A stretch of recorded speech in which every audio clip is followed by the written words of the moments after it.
माननीय मुख्यमंत्री, मध्य प्रदेश के मुख्यमंत्री श्री शिवराज सिंह चौहान जी को आमंत्रित करना चाहूंगी कि वो अपना विचार प्रकट करें। हम सबके श्रद्धेय, जिन्होंने बहुराष्ट्रीय कंपनियों को भारत से लगभग बाहर खदेड़ दिया है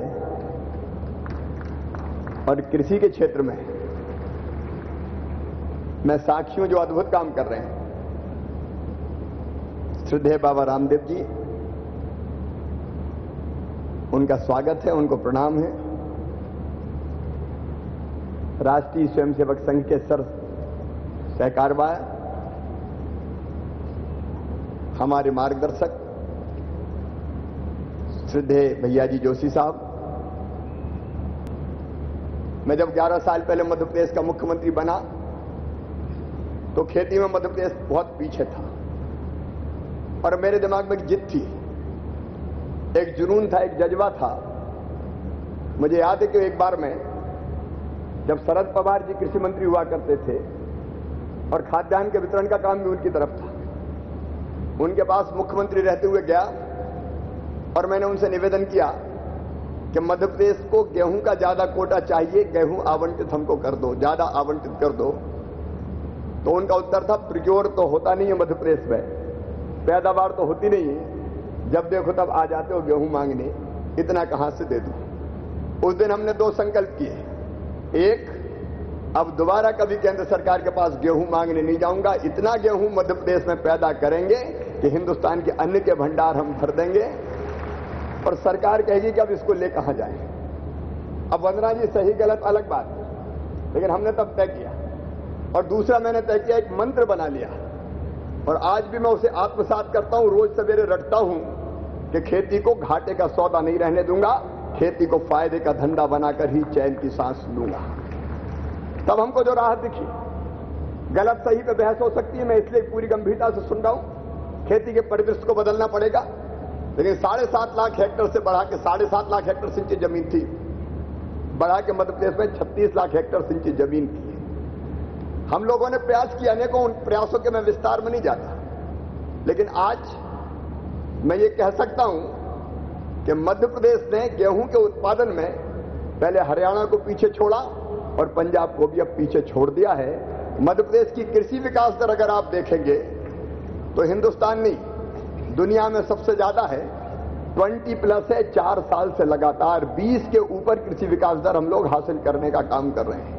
हमने इस साल मध्य प्रदेश में अपने किसानों को 4,600 करोड़ रुपया राहत की राशि बांटी, उनके खातों में पैसा डालने का काम किया और 4,300 करोड़ रुपया फसल बीमा योजना के अलग आएंगे। अब इस पर बहस हो सकती है कि मुआवजा देके क्या किसान का कल्याण और भला हो सकता है। हम नए रास्ते खोज रहे हैं, इसलिए कृषि कुंभ, विचार कुंभ में करने का फैसला हमने किया है। लेकिन एक संकल्प है कि जब तक वो नया रास्ता पूरी तरफ से सफल नहीं होगा तब तक हम मुआवजा भी बांटते रहेंगे, किसान को आत्महत्या करने पर विवश नहीं होने देंगे।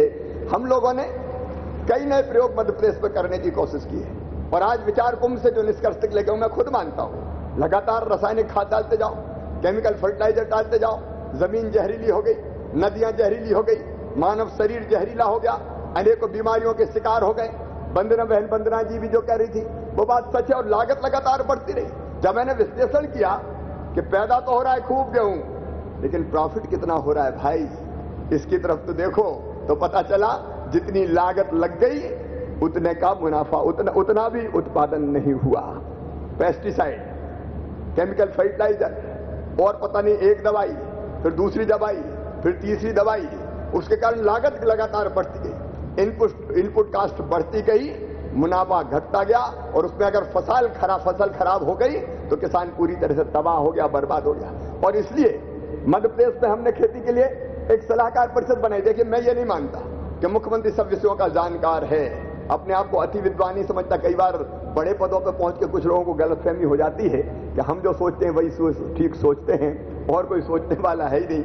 मैं मानता हूं कि हमको विशेषज्ञों को इकट्ठा करना चाहिए, अलग अलग प्रयोग जो विद्वान कर रहे हैं उनको इकट्ठा करना चाहिए, उनसे सलाह करना चाहिए, विचार करना चाहिए और उसमें से जो रास्ता निकले, सम्राट विक्रमादित्य उनका नवरत्न थे, अलग अलग विषयों पर सोचते थे, रास्ता दिखाते थे और उस पर फिर सरकार चलने का काम करती थी। तो मैं बिना किसी लाग लपेट के कहना चाहता हूं कि खेती का जो आज का तरीका है मध्य प्रदेश का, वो तरीका भी पूरी तरह सही नहीं है, उसको बदलने की आवश्यकता है। इस रास्ते पर जाकर हम किसानों का कल्याण नहीं कर पाएंगे। और इसलिए कोई जीरो बजट की खेती कहता है, कोई जैविक खेती कहता है। बाबा रामदेव जी बैठे, मैं क्या, मैं खुद किसान हूं, मैं वैसे ही भाषण नहीं दे रहा है। और मैं ऐसा किसान नहीं हूं कि जो कभी खेत में जाए ही नहीं। मैं हर हफ्ते अपने खेत में, और एक आध हफ्ते चूक गया तो 15 दिन में अपने खेत में जाता हूं और 4 घंटे कम से कम खेत में खुद काम करता हूं। मध्य प्रदेश के लोग गवाह हैं, वो जानते हैं। मैंने खेती में कई तरह के प्रयोग किए। मैंने फलों की खेती की, फूलों की खेती की, सब्जियों की खेती की, औषधि खेती की। एक प्रयोग में केवल संक्षेप में बताना चाहता हूं, आपने बिल्कुल सही बात फरमाई। लगातार एक तरह की खेती। अरे पुराने जमाने में हमारे जो बुजुर्ग थे, वो बचपन में मैंने सुना है, वो ये कहते थे कि 4 फुट पे 4 चीज बोना, एक चीज कभी मत बोना। अरे एक बिगड़ गई तो दूसरी तो आ जाएगी, दूसरी खराब हुई तो कम से कम तीसरी तो आ जाएगी। ये मिश्रित खेती मध्य प्रदेश में हमने फैसला किया है। मेरे कृषि विभाग के अधिकारी बैठे हैं। इसी साल हमने खरीफ की फसल का प्लान बनाया है, रबी की फसल का प्लान बनाया है, और उसमें यह लक्ष्य हमने तय किया है कि मिश्रित खेती करेंगे। एक खेती नहीं, कपास के साथ कौन सी चीज ली जा सकती है, गेहूं के साथ कौन सी चीज ले जा सकती है, सरसों के साथ कौन सी चीज ले जा सकती है, इसका पूरा प्लान बना के हम अपने किसानों को देने का प्रयास कर रहे हैं। उनके साथ लगातार संवाद कर रहे हैं, किसान सभाएं हम कर रहे हैं, ग्राम सभाओं में किसानों को बुला रहे हैं, उनके साथ बैठ के डिस्कस कर रहे हैं कि फसल का चक्र कैसा होना चाहिए। मैंने फूलों की खेती शुरू की।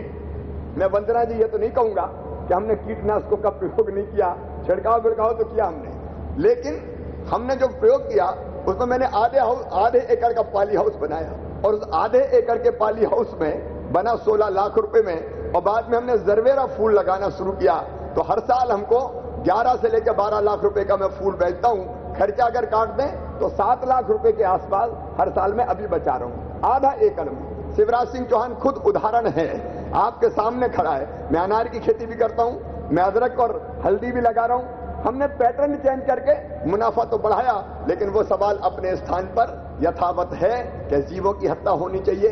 ये धरती का केवल मनुष्यों के लिए, कीट पतंगों के लिए नहीं है, पशु पक्षियों के लिए नहीं है, कि नदियां नहीं होनी चाहिए, पहाड़ नहीं होने चाहिए। और इसलिए मैं ये सोचने पे विवश हुआ हूं, ये रास्ता भी पूरी तरह से सही रास्ता नहीं है। मैं बाबा रामदेव जी के पास गया, मैंने इनकी खेती देखी और मुझे कहते हुए गर्व है। अब वो जैविक खेती उसको कहें, अब ऋषि खेती कहें, मुझे सबसे अच्छा शब्द तो ये है कि इस चक्कर में कि जीरो बजट की है कि जैविक है कि कौन सी है, सहज खेती है या प्राकृतिक खेती है, हम ऋषि खेती कह सकते हैं। ऋषि खेती में सब कुछ समाहित हो जाता है। मैंने वहां ऋषि खेती देखी और उसमें आपने कोई केमिकल नहीं, कोई फर्टिलाइजर नहीं, गोबर की खाद, गौशाला पास में, गोमूत्र, गोबर। अगर कीटनाशक भी बनना है तो गोमूत्र, गोबर और गुड़ का मिश्रण से इतना बढ़िया कीटनाशक मिलता है। मैं अपने अनार आपको दिखा सकता हूं जिसमें मैं ये डालता हूं, कीटनाशक नहीं, ये खाद डालने का काम करता हूं। तो मैंने देखा एक बार कीट रक्षक, कीटनाशक नहीं कीट रक्षक, उसमें बाकी कीटों की भी रक्षा हो जाए और फसल भी अच्छी आ जाए तो जी पूरा हमारा मकसद पूरा हो जाए। मैंने देखा बाबा जी की खेती में, हरिद्वार में गया था, इतनी बड़ी बालें गेहूं की लगी हुई थी। मैंने दाने गिन के देखे 140 निकले, 140। यूरिया नहीं डाला, कोई केमिकल फर्टिलाइजर नहीं डाला, और ये करके दिखाया।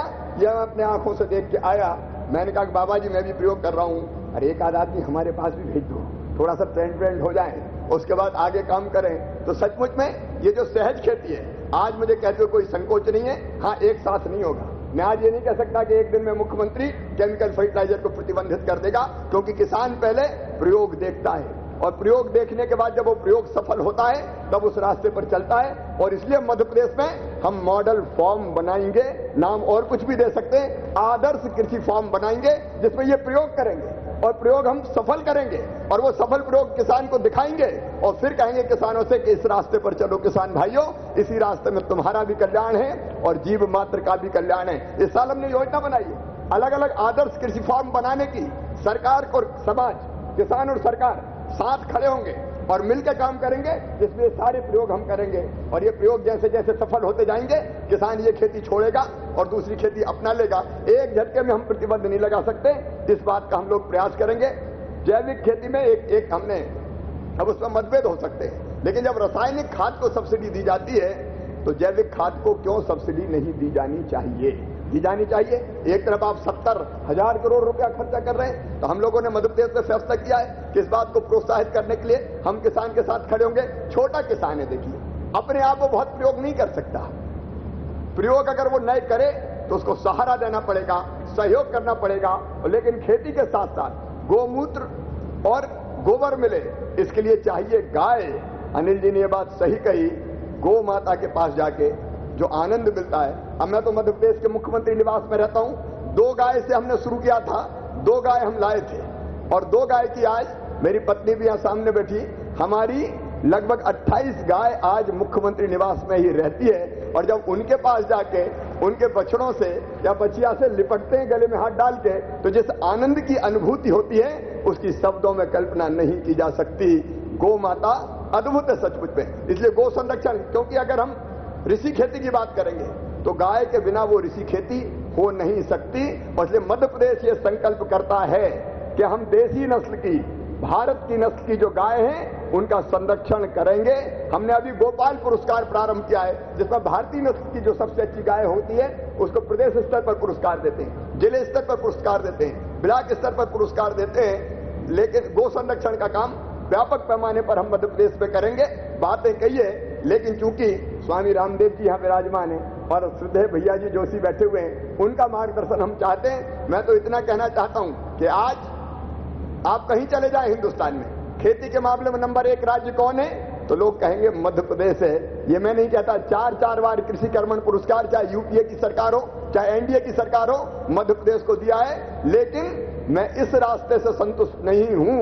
हम नई राह जो आप बनाएंगे, नई राह जो आप बताएंगे, उस राह पे हम ये सरकार चलाएंगे, किसानों के साथ मिलके खेती के क्षेत्र में काम करेंगे।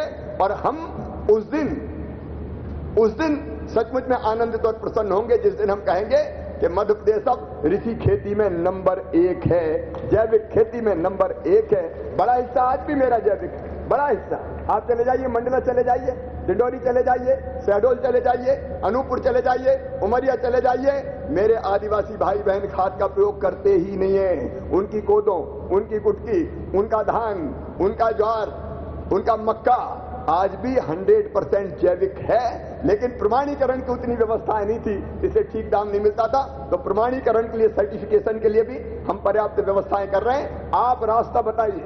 मैं तो ये कहने आया हूं, मैंने कहा कि मैं सब विषयों का विद्वान नहीं हूं, आप रास्ता बताइए, हम प्रयोग करके किसानों को दिखाएंगे सफल करके, और फिर किसान उस रास्ते पे चलेगा तो वो दिन आएगा जब हम गर्व से कह सकेंगे कि भारत में ऋषि खेती होती है, और पूरी दुनिया को उस रास्ते पर ले जाएंगे। वो बहुराष्ट्रीय कंपनियां जो अंधाधुंध मुनाफा कमा रही है, वो सारे प्रयोग केवल मुनाफों के लिए करती है, उनको भारत से तो कम से कम बाहर करेंगे ही। आप सबका मार्गदर्शन मिले और इस विचार कुंभ से ऐसा रास्ता निकलेगा, ये मेरा विश्वास है। बहुत बहुत धन्यवाद, प्रणाम, नमस्कार। जैविक खेती पर इतनी महत्वपूर्ण बातें बताने के लिए बहुत बहुत धन्यवाद। Our next speaker needs no introduction. He is a proponent of yoga and Ayurveda. He has popularized yoga all over the world through his mass yoga camps, and he has founded Patanjali Group of Institutions. Baba Ramdev ji. ये आस्था का महाकुंभ है, विचार का महाकुंभ है, श्रद्धा का महाकुंभ है, अपनी संस्कृति परंपराओं का, आध्यात्मिकता और आधुनिकता का संगम का महापर्व है। और लगभग पूरी दुनिया के कई देशों से यहाँ प्रतिनिधि बैठे हैं, और जिनको ये हमारी राष्ट्रभाषा पूरी नहीं समझ में आती, उनके लिए अनुवाद कक्ष के माध्यम से सुंदर अनुवाद की भी व्यवस्था की है। इस दिव्य और भव्य आयोजन के लिए, विचार महाकुंभ के लिए एक बार सबके ओर से आदरणीय शिवराज सिंह जी का बहुत बहुत अभिनंदन है। देखो भाई, हम थोड़ा उत्साह में जीने वाले इंसान हैं, तो आपकी ये जो खामोशी की अवस्था है ना, ये ज्यादा अच्छी नहीं रहती है। इसलिए थोड़े उत्साह में रहिए, भीतर से प्रशांत रहिए, और बाहर से आपका जोश, जुनून, उत्साह भी दिखता रहना चाहिए। इसलिए मेरे साथ हाथ उठा के बोलेंगे, भारत माता की, भारत माता की, वंदे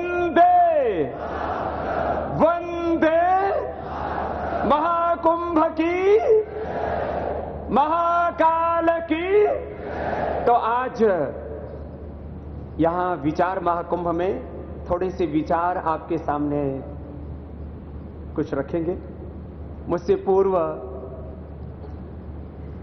मनीष जैसे होनहार युवक से लेकर के, नहीं तो आईआईटी जैसे संस्थानों में पढ़कर के यंगस्टर्स अपने कैरियर के लिए कोई नौकरी ढूंढते हैं, उन्होंने नौकरी को ठोकर मार करके देश के लिए कुछ करने का संकल्प लिया। ऐसे युवक को भी हमारा बहुत बहुत अभिनंदन। एक बार जोरदार तालियां हो जाए ऐसे युवक के लिए। देखो, ऐसे युवक जिसने नीचे जीन्स पहन रखा, ऊपर कुर्ता पहन रखा है, माने आधुनिकता और आध्यात्मिकता का संगम है इस युवक में। ऐसी आवश्यकता है एक सशक्त विचार की, एक ऊंचे संस्कार की।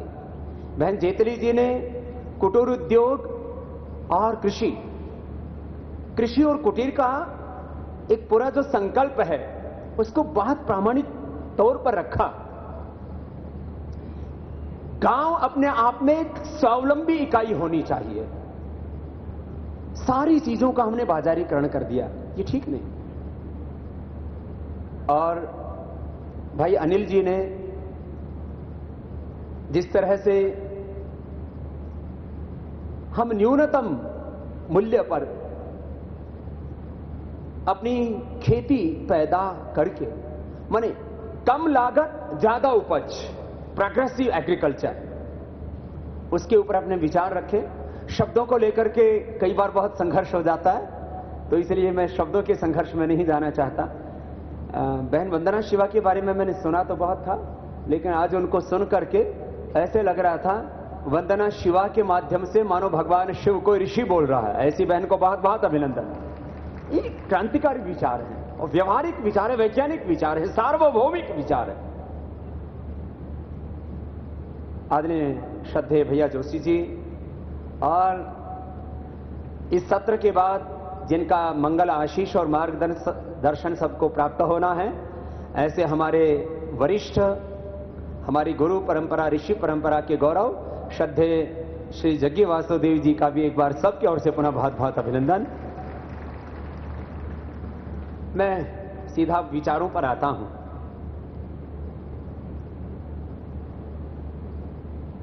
मैं स्वयं अध्यात्म के रास्ते पर निकला। 9 वर्ष की उम्र में महर्षि दयानंद को पढ़कर के, सत्यार्थ प्रकाश को पढ़कर के मन में एक वैचारिक क्रांति पैदा हुई। मैंने कुल मूल्यांकन किया कि आखिर व्यष्टि और समष्टि की समस्या क्या है। तो 2 बातें सामने आई। एक अज्ञान और दूसरा अभाव। अंग्रेजी पढ़े लिखे लोग इन 2 शब्दों को शब्दांतर से इलिटरेसी एंड पॉवर्टी बोलते हैं। एक है आर्थिक दरिद्रता, जो व्यक्ति को धीरहीन, दुखी बना देती है, असहाय बना देती है, बेबस, लाचार बना देती है। वो भी ठीक नहीं है। आर्थिक दरिद्रता से भी ज्यादा खतरनाक है वैचारिक दरिद्रता। और इस विचार महाकुंभ का आयोजन करके आदरणीय शिवराज सिंह चौहान जी ने उस वैचारिक दरिद्रता के स्थान पर वैचारिक संपन्नता को देने का प्रयास किया। इसके लिए भी उनका पुनः अभिनंदन। यह बहुत आवश्यक है। आर्थिक दरिद्रता को हम मिटा सकते हैं थोड़े से पुरुषार्थ से। जो बड़ी समस्या है इस देश की और दुनिया की, मैंने कहा व्यष्टि और समष्टि की, वह है वैचारिक दरिद्रता। वो खेती के संदर्भ में है, वो उद्योगों के संदर्भ में है। कुटीर उद्योग होना चाहिए कि बड़े बड़े औद्योगिकरण, व्यवसायीकरण के यांत्रिकी प्रयास होने चाहिए। वैचारिक दरिद्रता सब जगह समाई हुई है। उद्योग के क्षेत्र में, कृषि के क्षेत्र में, शिक्षा, चिकित्सा के क्षेत्र में। अभी बहन वंदना शिवा कह रही थी, विज्ञान के नाम पर भी झूठ बोले जाते हैं। यह सच है। आविष्कारों के नाम पर, वैज्ञानिकता के नाम पर, इतिहास के नाम पर भी इतना झूठ परोसा गया है, और खास करके हमारे मुल्क में। यह बहुत दुर्भाग्यपूर्ण है। वैचारिक दरिद्रता बहुत बड़ा संकट है। पिछले दिनों एक शब्द उठा, बड़ा राजनीतिक तौर पर उसका हंगामा देश ने पूरी दुनिया में गूंजा। राजनीतिक असहिष्णुता। राजनीतिक असहिष्णुता कैसे हो सकती है? इतनी पार्टियां हैं, सबको कानूनी मान्यता प्राप्त है, अपने अपने चुनाव लड़ते हैं, उनके एमएलए, एमपी, सीएम, पीएम सब बने हैं। राजनीतिक असहिष्णुता का प्रश्न ही नहीं। वैचारिक असहिष्णुता बहुत खतरनाक है। और ये जो वैचारिक संकट है, सबसे बड़ा crisis and challenge, the biggest crisis and challenge in the world, this is वैचारिक थॉट क्राइसिस, थॉट चैलेंज, वैचारिक संकट बहुत बड़ा संकट है। और उसी के ऊपर आज हम बात कर रहे हैं। यह देश आध्यात्मिकता, आधुनिकता, ज्ञान, विज्ञान, अपरा विद्या, पराविद्या, अभ्युदय, निश्रेयस, दोनों को साथ लेकर के आगे बढ़ा है। और आज के संदर्भ में मैं इस बात को आगे बढ़ाता हूं। बात कुटीर उद्योग की, कृषि उद्योग की, कुटीर और कृषि और इनसे जुड़े हुए संकल्प और प्रकल्प की हो रही है। यदि आर्थिक दृष्टि से इनका मूल्यांकन किया जाए तो देश का जो किसान है उसका इस देश की जीडीपी में जो करीब 100 लाख करोड़ रुपए की मानी जाती है, उसमें कम से कम, क्योंकि वो ऑर्गेनाइज सेक्टर में नहीं है, क्योंकि बाजार में उसकी खरीद फरोख्त नहीं होती है, उसका पूरा मूल्यांकन नहीं होता। ये जो जीडीपी मापने की जो पैरामीटर हैं, ये दर्शक पश्चिम ने सेट की है। विदेशों में दाल रोटी बनती है तो जीडीपी में काउंट होती है। हिंदुस्तान की 60 करोड़ माताएं अपने घरों में जो पुरुषार्थ करती हैं, उसका आर्थिक मूल्यांकन जीडीपी में नहीं होता है। वहां वो ब्रेड बनती है, डबल रोटी बनती है, वो पिज्जा बर्गर बनता है, वो अर्थव्यवस्था में गिना जाता है, क्योंकि वो ऑर्गेनाइज सेक्टर में है। पहले बाजार से गेहूं आता है, वो बिकता है, फिर उससे जो ब्रेड आदि बनाई जाती हैं, डबल रोटी, बर्गर, पिज्जा आदि बनाया जाता है, वो बिकता है, पैदा होता है, बिकता है, 1, 2, 3 साइकिल तक बिकता है, वो जीडीपी में काउंट हो जाता है। देश का किसान कृषि के बाय प्रोडक्ट के तौर पर डेयरी प्रोडक्ट है, खेती से के साथ जुड़ा हुआ है, वो इस देश में आज ऑर्गेनाइज सेक्टर में करीब 1 लाख करोड़ का है। अनऑर्गेनाइज सेक्टर को गिन दिया जाए, माने जो किसान पैदा करते हैं और अपने घर में उसकी खपत कर लेते हैं, उसका भी मूल्यांकन किया जाए तो 5 लाख करोड़ रुपए से ज्यादा का डेयरी